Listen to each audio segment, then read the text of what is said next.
जिसे हम हृदय मोहिनी भी दादी कहते थे, हृदय मोहिनी दादी बाबा ने नाम रखा है ना, गुलजार दादी, किन पर परमात्मा का भी विराजमान हुआ, जो कि परमात्मा भी इनके तन में आकर अपने मुखारविंद के द्वारा बच्चों को गीता ज्ञान का पाठ सुनाते थे। आज उन्हीं दादी का पुण्य स्मृति दिवस है। दादी जी हमारी इतनी मीठी थी कि दादी 9 बरस की उम्र में ज्ञान में आई, और उसी समय कहते हैं कि 9 साल की उम्र में बहुत छोटी सी आयु में बाबा का ज्ञान देना, कहते हैं आज के जवानों में यदि 9 साल तो क्या कहते हैं कि आज ही दादी आई थी, है ना, सभी दादी आई थी, है ना। तो 9 साल की उम्र में है दादी आई, तो दादी को बाबा लखनऊ भेजे सेवा के लिए। तो दादी को छोटी सी दादी और इतनी कम उम्र, और उस समय फ्रॉक पहनती थी, तो दादी बोली कि मैं लखनऊ सेवा के लिए, बाबा ने कहा और मैं नहीं जाऊं। तो उस समय दादी ट्रेन पर बाबा चढ़ा दिए और दादी लखनऊ के लिए सेवा में चली गई। दादी के साथ जमुना दादी सब भी, तो दादी गई। जब वहाँ गई तो अब चली तो गई, लेकिन वहाँ पर कहाँ रहेंगे, कहाँ खाएंगे, क्या करेंगे, कुछ भी नहीं, है ना। तो दादी जैसे धर्मशाला होता है वहीं पर रुकी। धर्मशाला में एक खटिया मिला, तो उसी पर दोनों बहनें सोना, और वहीं पर फिर 2 दिन तो किसी तरह वहाँ पर गुजारा हुआ। उसके बाद लंबी लाइन उस समय लगता था टॉयलेट वगैरह बाथरूम सबका, तो भी दादी किसी तरह करके सब कुछ कि दुख सहन करके उस छोटी सी 9 बरस की आयु में। और तब दादी को किसी ने कहा कि है ना कि आप जाके वहाँ है ना कि असेंबली में जाके इस बात को रखें, है ना। तो दादी इसी तरह गई, और उसके बाद वहाँ पर बात रखी, तो सभी उन्होंने जब मिलने के लिए वहाँ पर आया गया, जो रहे थे तो आए। तो उस समय वो कहने लगे कि मतलब बहुत टाइम है उनका आने का, है ना। तो तभी आप किस काम से आई हो? बोला वो आएंगे उन्हीं से हम मिलेंगे, है ना। दादी बोली उन्हीं से हमको मिलना है ना। किसी ने तो दादी सब बताए कि ऐसे ऐसे वहाँ पर पर्चा दिया जाता है, तब वो मिलने के लिए आते हैं, तो पहले लिस्ट देंगे तभी तो, है ना। तो बोले आएंगे तो हम मिल लेंगे, है ना। बैठी थी आराम से एकदम जाके, कोई निडर होके। सबको आश्चर्य लगता था इतनी छोटी बच्ची किस काम के लिए आई होगी, है ना। तो दादी बैठी, और वो टाइम लंबा लगा, लेट करके आए। जब पता चला आए, आते ही उनका नज़र सबसे छोटे बच्चों पर गया, है ना, कि इसलिए तो बुलाए अपने आगे। और दादी को बोले, दादी बोली मुझे एक क्वार्टर चाहिए, हमको एक रूम, हम आए हैं विश्व में शांति स्थापन करने के लिए, है ना। हमको एक कमरा चाहिए, है ना। हमको पता है आपके वहाँ मिलेगा, आप दिलवाएंगे? बोले नहीं, आप वहाँ जाओ। कैसे उसमें हो सकता है, ये तो मतलब कानूनी है, ये चीज़ है ऐसे।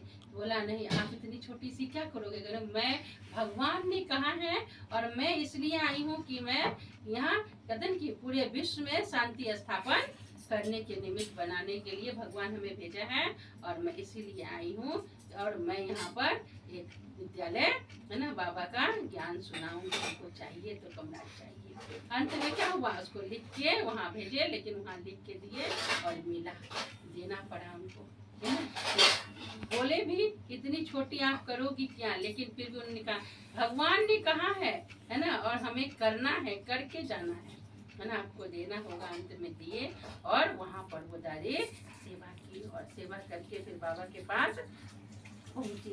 कि दादी कहते हैं कि दादी इतनी प्यारी थी, कहते हैं कि आज देखा जाए तो लखनऊ में कितने बड़े बड़े सेंटर हैं, लेकिन कहते हैं कि सेंटर तो है, लेकिन दृष्टि कदम किनका पड़ा, है ना, दादी का, कहते हैं कि बाबा का, है ना। कि दादी की दृष्टि में क्या था, बाबा था। एक बाबा कि आज 9 साल क्या 18 साल की बच्चियों से पूछा जाए तो कहेंगे अभी हम राय नहीं दे पाएंगे, हम नहीं कह पाते हैं। और दादी हमारे 9 साल की आयु में इतने बड़े चमत्कार करके दिखाई, है ना। कि बाबा का ज्ञान, कहते हैं बाबा का पहला दादी में कितनी शक्ति था।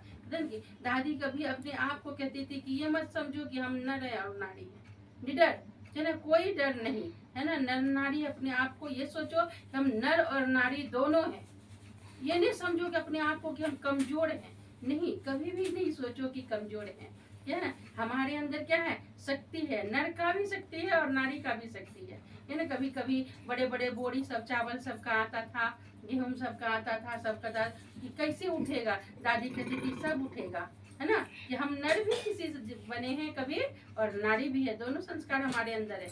आप आओ तो हाथों का ब्रिज बनाओ, वो हाथों का ब्रिज बनाती थी दो बहन मिलके, और तीसरा फिर बगल से दो उस पर डालती थी और ऐसे जाके उठा के रखती थी, कहती थी देखो कैसे होता है। इस तरह करके वो करती थी, है ना। तो इस तरह दादी हम बच्चों को क्या करती थी, सिखाती थी, है ना। तो दादी के गुण से यही हम बच्चों को लगता है ना, कि दादी कितनी महान थी, कहते कि अपने तपस्या के बल से आज इतनी जो ब्राह्मण परिवार हैं, इतने ब्रह्मा कुमार कुमारी हैं, इतने सारे संसार में यज्ञ हैं, तो दादी के ही पुण्य प्रताप से दादी ही बाबा की क्या की, कहते कि भगवान का रूप उनमें दिखता था, है ना। यदि रूप दिखता था तभी तो भगवान ने और किसी का तन का आधार नहीं लिए, है ना, कि दादी के रथ का भी आधार भगवान ने लिया, है ना। दादी के रथ में आकर उन्होंने अपना मुख अरविंद से गीता ज्ञान का उपदेश देते थे। तो आज हमारी दादी कहते ना, अभी तो है नहीं, 5 वर्ष हो गया, है ना, दादी का शरीर त्याग करना, लेकिन दादी नहीं रहते हुए भी क्या हम सभी कहेंगे कि दादी नहीं है, कहते कि दादी का वचन, दादी का कर्म, दादी का कर्तव्य, दादी का सब, कहते कि जितना भी कहते बाबा में रूप था, है ना, गुण था, उतना दादी में भी क्या था, दादी के रूप गुण से हमें शिक्षा मिलता था और वैसा आभास होता था, उनके अंदर था, है ना, वो रूहानी दृष्टि थी, है ना। तो वो रूहानी दृष्टि से आज कितनों सारे बच्चों को, है ना, बाबा का क्या बना दी, निश्चय बुद्धि बच्चे बना दी। तो आज दादी की बुद्धि से, ज्ञान से, दृष्टि से, हर कर्म से हमें क्या शिक्षा मिलता है कि हम दादी के समान बने। आज इतने सारे जो ब्राह्मण परिवार हैं, किनको देख के आए होंगे, कहते ना कि ठीक है ब्रह्मा बाबा जब थे तो उस समय दादी सब थी तो आई, लेकिन आज जो दीदियां हैं, बहनें हैं, किनको देख के आई, वो दादी को देख के तो आई। तो हमारी दादी कितनी कर्तव्य की होगी, महान, कितनी कर्मनिष्ठ होगी, कितनी धर्मनिष्ठ होगी, कितने कर्म श्रेष्ठ, धर्म श्रेष्ठ पर वो चली होगी, जो आज उनको देख के इतने सारे ब्रह्मा कुमार कुमारी अपना जीवन बना रही है। तो सोचा जाए कि हमारी दादी कितनी पुण्य आत्मा थी, कितनी महान आत्मा थी, कितनी तपस्विनी थी, कि दादी जब शरीर को त्याग की, है ना, उस समय यही 11 मार्च का समय था, है ना, जब दादी को डॉक्टर सब बोल रहे थे, है ना, डॉक्टर सब इतने लगे हुए थे कि 1-2 डॉक्टर नहीं, बहुत सारे डॉक्टर, है ना, 40-40 डॉक्टर, है ना, कि दादी के पीछे लगे हुए थे। फिर भी डॉक्टरों से दादी कहती थी आप अच्छे हो, ठीक हो, स्वस्थ हो, है ना। डॉक्टरों को लगता था कि अब इसकी अंतिम सांस है ना, और ये हमसे पूछ रही हैं कि आप अच्छे हो, स्वस्थ हो। दादी अपने हाथों से झंडा फहरा के तब शरीर त्याग की, कि दादी बॉम्बे में शरीर त्याग की थी, है ना। दादी अपने हाथों से शरीर कहते झंडा फहराई और तब शरीर त्याग की। तो सोचा जाए कि दादी का कहते कि भले तन यहाँ दिख रहा था, लेकिन मन बुद्धि ऊपर था। जिस तरह बाबा कहते हैं कि तन भले यहाँ है, लेकिन हमारा मन बुद्धि वहाँ हाथ काटे दे लिया दे। तो दादी ऐसी तपस्विनी थी कि हमेशा उनका मन बुद्धि परमात्मा में ही था। जो आज इतने सारे बच्चे हैं जो अपना भाग्य बना रहे हैं, उन्हीं दादी के स्वरूप से।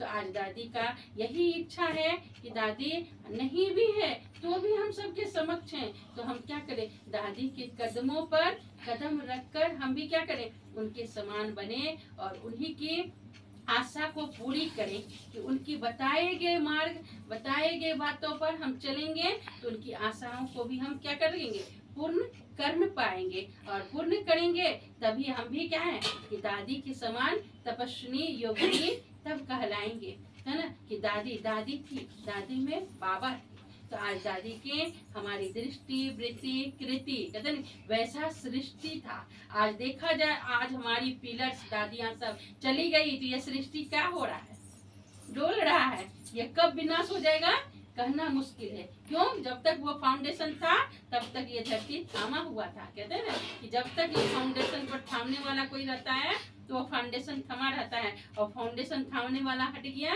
तो वो क्या हो जाएगा, वो पिलर्स टूट जाएगा, गिर जाएगा, ढह जाएगा। उसी प्रकार आज हमारी दादी नहीं है तो देख रहे हैं संसार की क्या हालत है। परदादी थी तो कितना था। तो इसलिए आज दादी के बताए गए कर्म पर हम सब वैसी वचन का उनका पालन करें, उनकी आशा पूर्ण करें। ओम शांति। ओम शांति।